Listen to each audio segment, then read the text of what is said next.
வைகோ என்ன சொல்லியிருந்தாருன்னா கடந்த 5 ஆண்டு கால ஆட்சியில வந்து கரப்ஷன் கலெக்ஷன்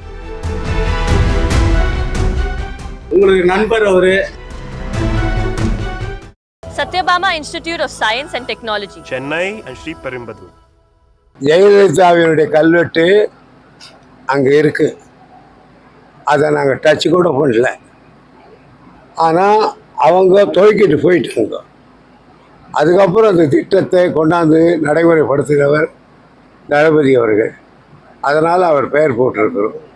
அதனால் இதெல்லாம் அரசியலில் சிறுபிள்ளைத்தனமானது, பெருந்தன்மைக்கு உகந்ததல்ல, சிறுபிள்ளைத்தனமானது.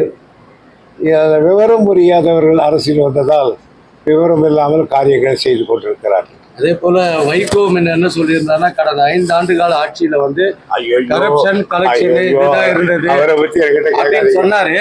ஆனா இப்ப என்ன சொல்லியிருக்காருன்னா தாவேகா வந்து ஆட்சியில இருந்து கலைக்கிறேன்னு பார்த்தா நான் வந்து அரணா நின்று காப்பேன் அப்படின்ட்டு. ஐயோ, உங்களுக்கு நண்பர் அவரு. என்னுடைய நண்பர். அதனால தான் வானான்றேன் வருத்தப்படுவான். Sathyabama institute of science and technology, Chennai and Sriperumbudur.